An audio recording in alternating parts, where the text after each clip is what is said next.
Hello everyone, welcome to my channel. I hope everyone is having a wonderful day. Before we begin, please hit the subscribe button and give this video thumbs up. The Bold and the Beautiful, B&B, spoilers for Thursday, March 12th show that Electra Forrester, Lania Grace, will be thrown a curveball that may force her to fight back. Katie Logan Spencer, Heather Tom, will also double down on using Eric Forrester's, John McCook, designs, prompting Brooke Logan Forrester, Catherine Kelly Lang, to issue a warning. Brooke and Katie had been having a heated dispute about Katie's fashion label and her intention to exploit Eric's work for her debut collection. Brooke will make it known that Katie has gone too far. Brooke will continue to disparage Logan and minimize Katie's prospects of success, especially if she takes advantage of the entire Eric scenario. Nonetheless, Katie will jump to her own defense while ignoring Brooke's criticisms. Despite Brooke's warnings and possibly insistence that Katie will regret this, Katie will proceed with her plans nonetheless.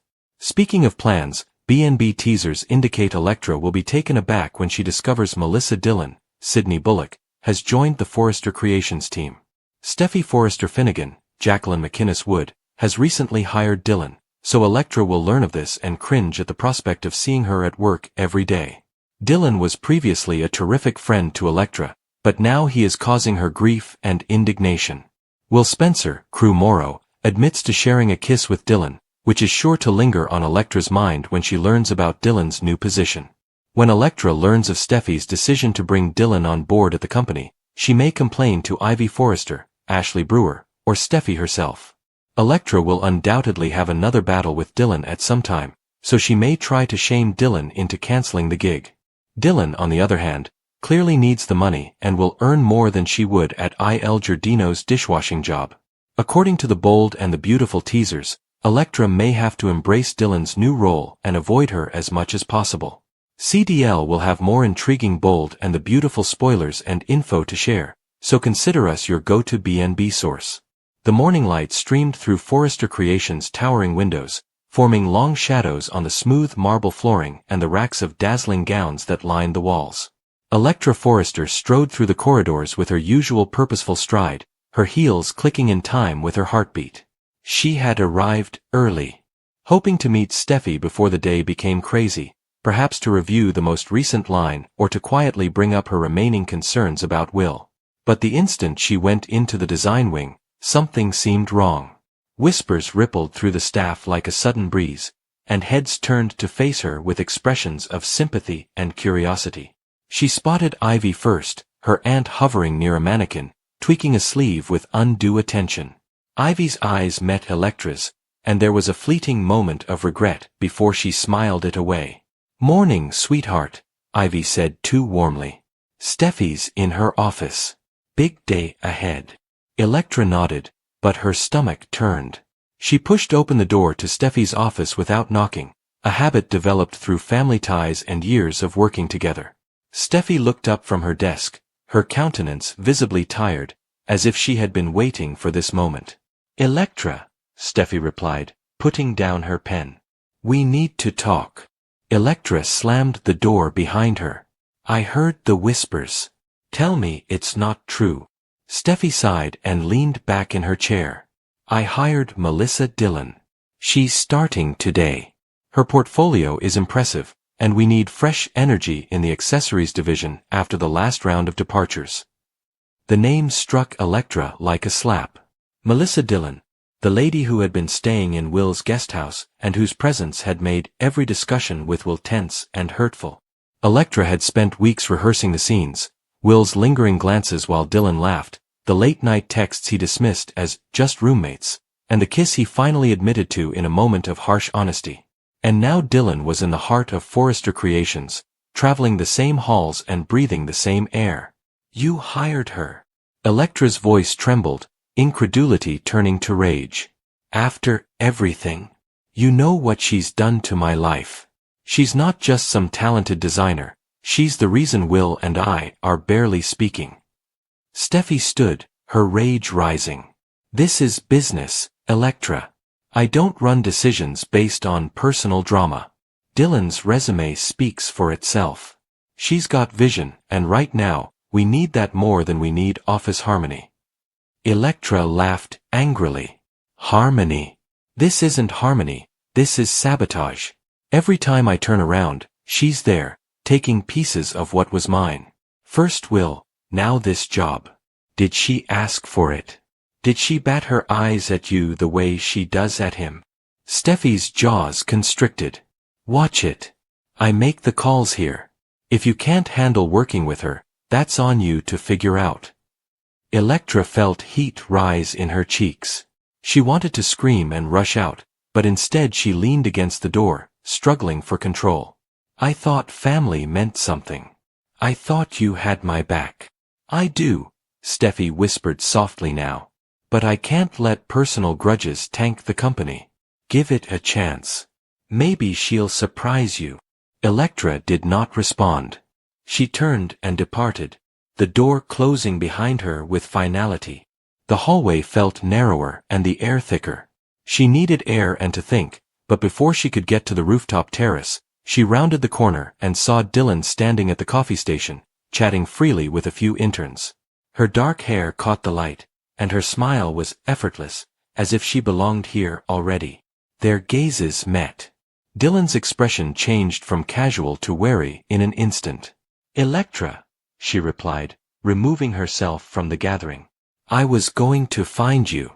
I wanted to tell you myself. Electra crossed her arms. Tell me what? That you're invading my workplace now too?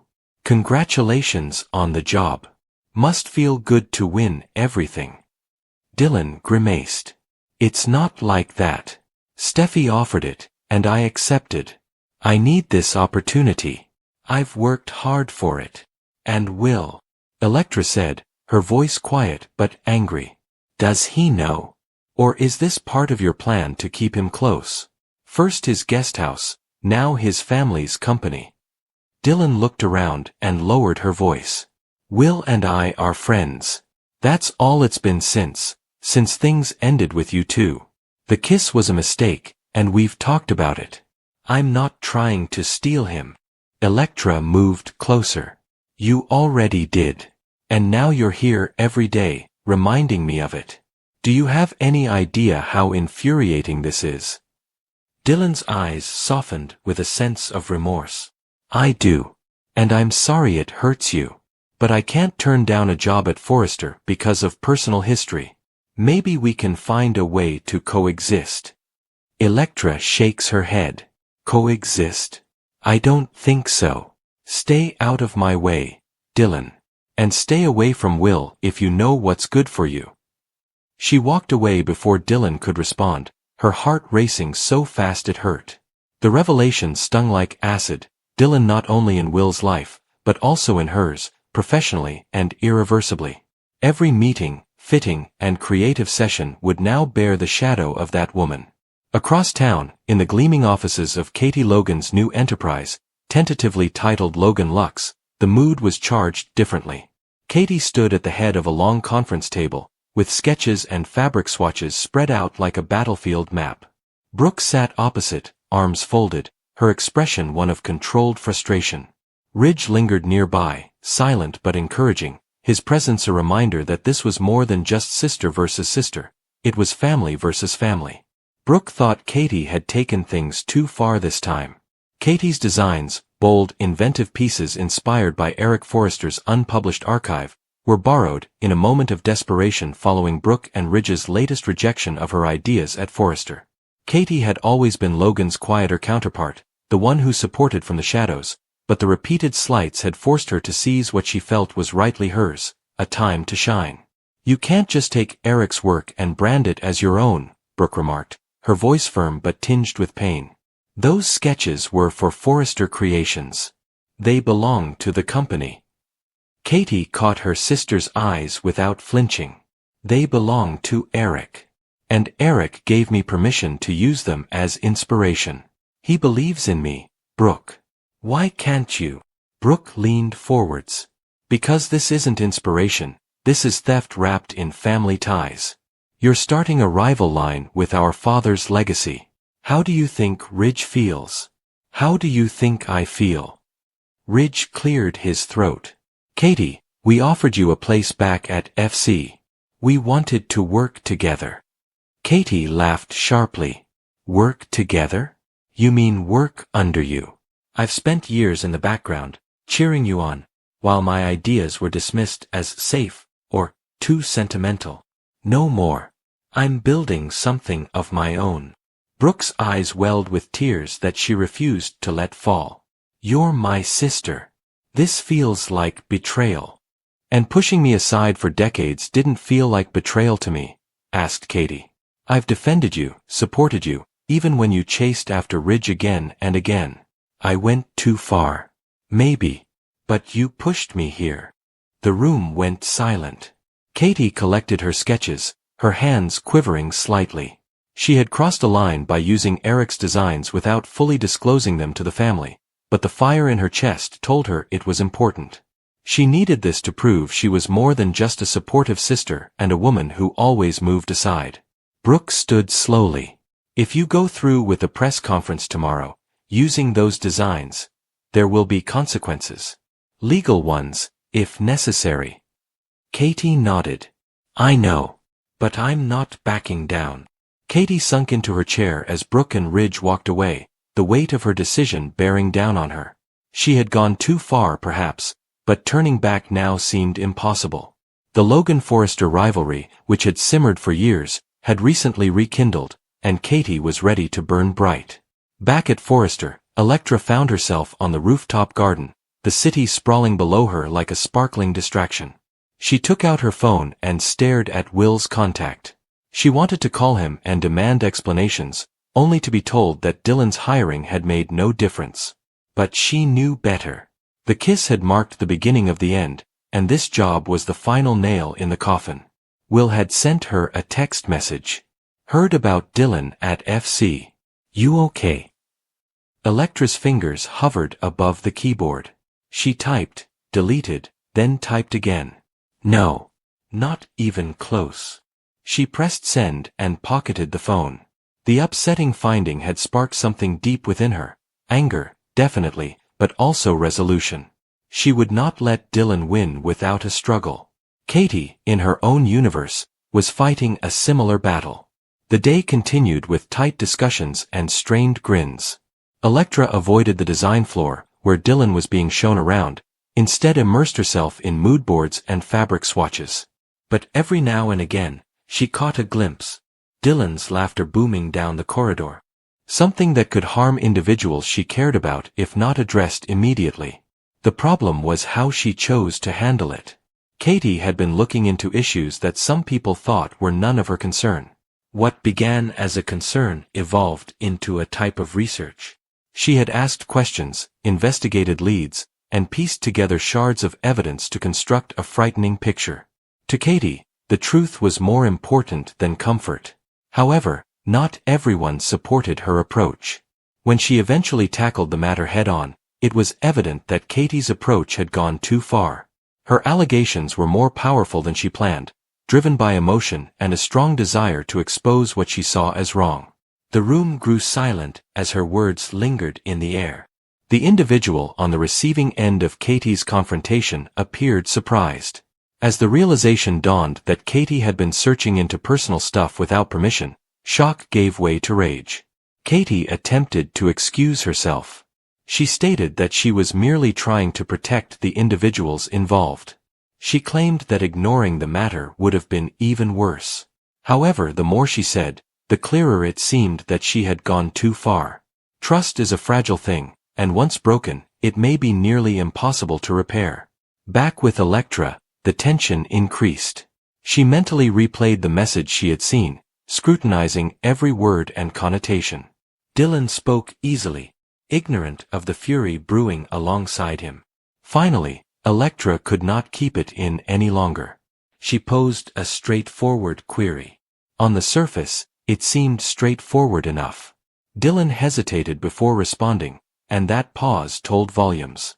Electra quickly observed the subtle change in his expression, the flicker of hesitation, the little pause as he carefully chose his words. It was exactly what she had feared. Electra pressed harder, attempting to keep her voice steady while demanding clarity. Dylan sought to dismiss her fears with vague reasons, but Electra refused to accept them. Her patience had already worn thin. The subsequent argument swiftly escalated. Electra revealed just enough to make it clear she knew more than Dylan realized. His eyes widened as he attempted to piece together what had occurred. The realization that she had seen the message changed everything. Dylan was now on defense. He claimed that the situation was not as it seemed. He claimed that the message was utterly taken out of context. He claimed there were details that Electra did not yet grasp. However, Electra saw the true issue is concealment. If Dylan had nothing to conceal, then why had he withheld things from her? Dylan struggled to come up with an explanation that would calm her down. Unfortunately, every attempt appeared to make matters worse. The longer he spoke, the more skeptical Electra felt. Her frustration erupted. She accused him of breaking her confidence and treating their relationship as something disposable. Dylan lashed back, claiming that she had invaded his privacy by looking through his phone. Both of them had a point, but neither was willing to concede. Meanwhile, Katie faced the consequences of her own decisions. The confrontation she had started was spreading throughout their social group, and the opinions were divided. Some people thought Katie had demonstrated bravery by speaking up. Others believed she had created unnecessary disruption. The truth is probably somewhere in the middle. Katie tried to stay confident in her decision, but in private, she began to wonder if she had handled the situation correctly. Her emotions were running high, and in her haste to communicate what she thought was the truth, she may have disregarded the implications. The individual she faced made it plain that Katie's meddling had caused significant harm. Harsh words were exchanged, and the conversation concluded on a harsh tone. Katie left feeling both justified and uncomfortable. She had intended to protect others, but now she wasn't sure if her actions had made matters worse. As the day went, both Electra and Katie realized the same painful truth. Once certain borders are crossed, it's impossible to pretend nothing occurred. Electra's finding devastated her delicate trust in Dylan. Even if his explanation proved to be correct, the secrecy and stress between them had already caused a significant fracture in their relationship. Katie, on the other hand, had sparked an argument that would not be quickly forgotten. Her determination to uncover the truth had landed her directly in the eye of a rising maelstrom. Neither woman expected the day to go this way. However, the truth, whether discovered accidentally or revealed purposely, can change everything. Electra sat alone later that evening, revisiting her encounter with Dylan. Part of her questioned whether she had reacted too harshly. Another portion argued that she had every right to be upset. Trust was meant to imply honesty. And honesty was clearly in short supply. Across town, Katie found herself pondering on the day's activities. Her thoughts kept returning to the moment when the room went silent following her allegations. She could still see everyone's shocked expressions. Perhaps she'd gone too far. But if she had remained silent, would it have been any better? Both women were left with questions that lacked simple answers. What they didn't comprehend was that the consequences of their decisions were only beginning to spread. Secrets have a habit of rising when least expected, and once the truth begins to emerge, it rarely ends with a single confession. The coming days would bring even more stress, conflicts, and difficult decisions. Electra's challenge would be judging whether Dylan deserved another chance, or whether his concealment had already ruined what they had. Her confidence stride, and the rage surged again. Katie's office was filled with excitement about the forthcoming launch. Katie's mind raced as she surveyed the final lineup. Brooke's remarks rang true, as did Eric's gentle support weeks before. You have vision, Katie. Don't let anyone dim it. She may have gone too far, but she had finally walked into her own light. As the sun set lower, throwing golden hues over Los Angeles, two women, Electra and Katie, found themselves on opposing paths of disobedience. Electra's battle was personal and visceral, involving love lost and pride injured. Katie's was professional and familial, and it sprang from years of being disregarded. Both had encountered limitations that were beyond their endurance, and they refused to withdraw. The drama at Forrester Creations and Logan Luxe wasn't over.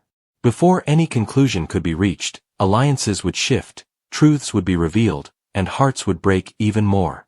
But for the time being, on this Thursday in March, the frustrating revelations and brazen oversteps have laid the groundwork for whatever storm may come next. Electra glanced out toward the horizon, muttering to herself, "This isn't the end." Katie, in her own zone, quietly repeated the idea. Neither understood how entwined their struggles would become, but both sensed a shift, the bold taking their space, the beautiful unraveling in the process. Tension spreads throughout Los Angeles as fresh revelations, emotional encounters, and questionable actions rock multiple lives at once. What began as a fairly routine day swiftly devolved into one fraught with rage, distrust, and implications that might last far beyond a single afternoon. Electra had already been feeling anxious for several days. Something about Dylan's behavior had been bothering her instincts, and the more she tried to ignore it, the stronger the feeling became. Dylan had always been somewhat secretive, but his guarded demeanor had recently become more intense. He had become preoccupied, ambiguous in his explanations, and far too eager to change the subject when certain themes arose. Electra initially tried to convince herself that she was imagining things. Relationships went through phases, after all. People became worried, distracted, and overloaded. But the niggling doubt did not go away. Every strange incident repeated in her mind, the whispered phone calls, the abrupt disappearances, the way Dylan appeared startled whenever she walked into a room unexpectedly. Finally, Electra decided she'd had enough wondering. The discovery occurred unexpectedly. She wasn't even looking for proof when the incident occurred. Dylan had temporarily stepped away, leaving his phone on a nearby table. Electra normally respected his privacy and would never touch it. However, as the screen lit up with a fresh message notice, intrigue and frustration mingled within her. She assured herself that it would only take a second. What she saw caused her blood to boil. The message itself was not particularly extensive, but it expressed enough to cause major concerns. The tone was far too familiar and personal to be ignored as casual talk.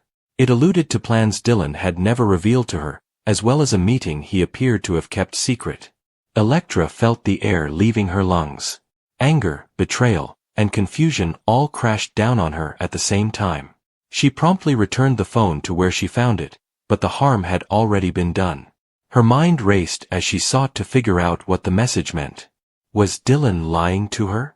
Was he hiding something important all along? The most frustrating aspect was the lack of certainty. Electra didn't know the entire story yet, but what she saw was enough to make her upset. By the time Dylan returned, Electra's face had hardened. She tried to appear normal, but the tension between them was immediately apparent. Dylan had a sense that something was awry, but he couldn't pinpoint what it was. Electra fought to maintain her poise. Part of her wanted to confront him immediately, demand explanations, and observe his reaction. Another part of her wished to wait, acquire more information, and avoid tipping him off. But the longer she stared at him, the harder it became to remain silent. Across town, Katie was struggling with her own personal turmoil. She had always thought of herself as someone who tried to do the right thing, especially in difficult times. But recently, she began to question if her need to protect others had pushed her into unsafe ground. The trouble was that Katie was convinced she had discovered something serious.